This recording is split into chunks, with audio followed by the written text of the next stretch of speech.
থাকার জন্য 100 টাকা করে। শুভ সকাল। আজকে একটা নতুন আরেকটা ভিডিও নিয়ে তোমাদের সাথে হাজির। আজ আমরা উত্তরবঙ্গের গণ্ডি পেরিয়ে দক্ষিণবঙ্গের দিকে পাড়ি দিচ্ছি। প্রিয় থাম্বনেল দেখে হয়তো সবাই বুঝতেই পেরেছো আমরা কোথায় এসেছি। বিশ্বের দরবারে যার জন্য প্রসিদ্ধ আমাদের মায়াপুর নবদ্বীপ ধাম। এই সম্পূর্ণ জার্নিটা শুরু থেকে শেষ অবধি তোমাদের সাথে শেয়ার করব। এই ভিডিওর মাধ্যমে এমন কিছু তথ্য শেয়ার করব যাতে তোমাদের নবদ্বীপ ধামে গিয়ে তোমাদের কোনো অসুবিধার সম্মুখীন হতে না হয়। আমরা যেই হোটেলে স্টে করেছি তার পাশেই এই মন্দির। ভাগ্যক্রমে সেই আরতি দেখার সৌভাগ্য আমাদের হয়ে যায়। দেন আমরা পরের দিন সকাল সকাল বেরিয়ে পড়েছি মন্দিরের উদ্দেশ্যে। ফেরিঘাটে ফিরে আমরা উঠে পড়েছি লঞ্চে, আর এখানে টিকিট নিয়েছে 10 টাকা করে। সময়টা সকাল, হালকা হালকা রোদের ছোঁয়া আর নদীর মাঝপথে মন্দিরের উদ্দেশ্যে এ যেন এক আলাদাই শান্তি। যাই হোক, আমরা ফেরিঘাটে ফিরে এরপর টোটো ধরে চলে যাচ্ছি মন্দিরের উদ্দেশ্যে। হ্যাঁ, ফেরিঘাট থেকে বেশি একটা দূর না, যদি আমরা সবাই মিলে হেঁটে যাই, কিন্তু 10 টাকা করে টোটো দিয়ে মন্দ না। আমরা কিন্তু ঢুকে পড়েছি মন্দিরের ভিতরে, আর এটা হচ্ছে পুষ্পস্তবক মন্দির। তো এই মন্দিরের নাম কেন এরকম সেটা আমি অবশ্যই জানি। এই যে কুপন নেয় রে এখানে। আর আমরা এখান থেকে 4টা কুপন নিয়ে নিলাম, যেটা 70 টাকা করে পড়েছে। আর এখানে কিন্তু অনেক প্রসাদের ভান্ডার আছে, তো অবশ্যই ভিডিওটা শেষ অবধি দেখো, কেউ স্কিপ করো না। এখানে এমন কিছু তথ্য তোমাদের সাথে শেয়ার করব যেটা তোমাদের নবদ্বীপ আসলে অনেকটাই কাজে লাগবে। আর এরপরে আমরা চলে যাচ্ছি মেন মন্দিরে। মেন মন্দির বলতে সেই মন্দির না যে মন্দির এখনো তৈরি হচ্ছে। হ্যাঁ, এটা এখনো তৈরি হয়নি। কর্তৃপক্ষ থেকে জানা যায় মোটামুটি আরো 2-4 বছর সময় লাগতে পারে। ভিডিওর বাঁ দিকে যেই ঘরগুলো দেখছো বা যেটা খোপ খোপ করা আছে, এটা কিন্তু এক একটা ভবন। আর এই ভবনে কিন্তু থাকার ব্যবস্থা আছে। সেক্ষেত্রে তোমাদের স্পটে এসে মানে সামনাসামনি এসে তোমাদের বুক করতে হবে রুম। চলো এবার আমরা ভগবান দর্শনে যাই। ফুলের বাগানে 4টা ফুল।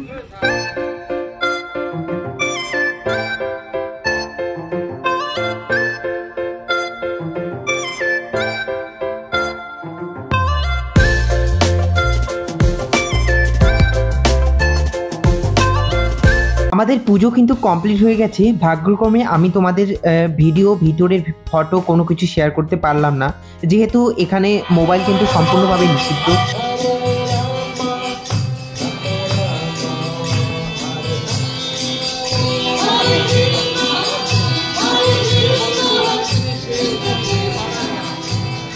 কিছুক্ষণ আমরা ভোজন শুনে এরপরে আমাদের খাওয়া দাওয়ার উদ্দেশ্যে বেরিয়ে পড়েছি। কথায় আছে ভগবানের থেকে প্রসাদ বড়, আবার প্রসাদের থেকে ভক্ত বড়। এটা অবশ্য অনেকটা ঠিক। দেখুন কতটা লাইন। এটা ভগবানের কুপন। হ্যাঁ, এখানে আমাদের কমসে কম 1 থেকে 1.5 ঘন্টা অপেক্ষা করতে হয়েছে, তারপরে গিয়ে লাইন খুলেছে। আর এভাবে কুপন দিয়ে আমরা ভিতরে ধীরে ধীরে প্রবেশ করেছি।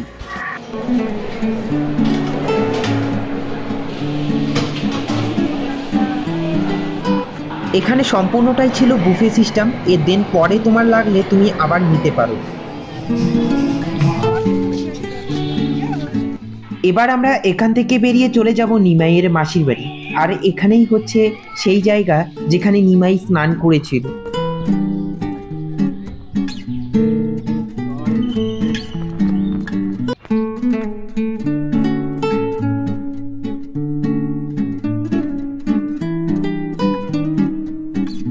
তবে এখানে হয়তো আমাদের ভাগ্যটা একটু কাজ করেনি, কারণ আমরা যে টাইমে এসেছি সে টাইমে মন্দির বন্ধ হয়ে গেছিল।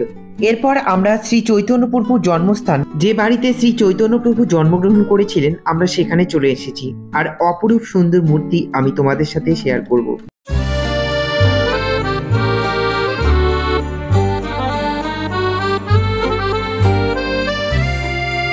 আর এই কুণ্ডে শ্রীপ্রভু স্নান করেছিল। দেখুন কত বড় বড় মাছ। এরপর আমরা সমস্ত মন্দির দর্শন করে আবারও চলে আসলাম ইস্কন মেন মন্দিরে। মন্দিরের পিছনে যে এত সুন্দর একটা পার্ক আছে সেটা আমরা হয়তো না গেলে বুঝতেই পারতাম না। আর এখানে সারাদিন ক্লান্তির পর এই যে একটু বিশ্রাম নিচ্ছিলাম, মনে হচ্ছে এখানেই ঘুমিয়ে পড়ি। অসাধারণ সুন্দর পরিকাঠামো ও মনোমুগ্ধকর একটা পরিবেশের মধ্যে। তবে কিভাবে দিনটা কেটে গেল আমরা বুঝতেই পারলাম না। এরপরেই সন্ধ্যা হওয়া শুরু, আর আমাদের মনের মধ্যে একটাই ভাবনা যে কখন সন্ধ্যা আরতি দেখব। তবে পার্ক থেকে বেরিয়ে দেখি স্বয়ং প্রভুই ভ্রমণে বেরিয়েছে, আর এটা দেখে তো সত্যি মনোমুগ্ধ করে দিল।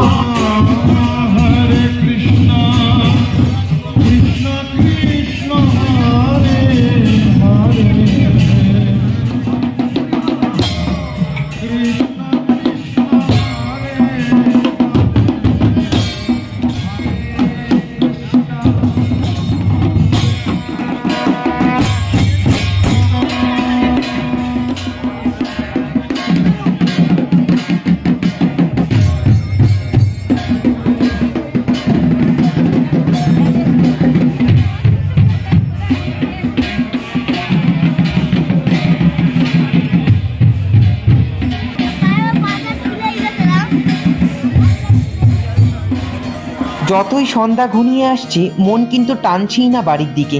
এদিকে ভক্তর ভিড় বাড়ছে দিকে দিকে, চারিদিকে শুধু সুন্দর আর সুন্দর, এত সুন্দর পরিকাঠামো, এত সুন্দর পরিবেশ, চারিদিকে শুধু কীর্তন আর হরে কৃষ্ণ।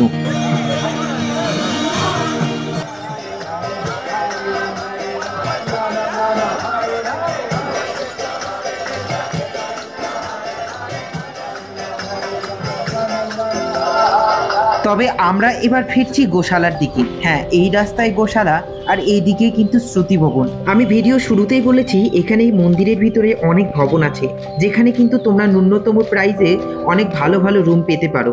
তবে তোমাকে স্পটে এসে টিকিট কাটতে হবে। এটার বিবরণে আমি একটা নেক্সট ভিডিও বানাচ্ছি, তোমরা অবশ্যই ওই ভিডিওটা দেখে নিও। তো আমরা চলে এসেছি গোশালায়। এই গোশালার দুধ থেকে কিন্তু অনেক প্রসাদ তৈরি হয়, আর তোমরা এখানকার প্রসাদ অবশ্যই একবার ট্রাই করতে পারো। আমি এখান থেকে ঘি নিয়েছি ও অনেক ধরনের প্রসাদ নিয়েছি, যেটার স্বাদ কিন্তু অতুলনীয়। যদিও লস্যিটা আমার তেমন একটা ভালো লাগেনি। তো চলো আমরা গোশালার উপরে চলে যাই আর গোমাতাদের দর্শন করি।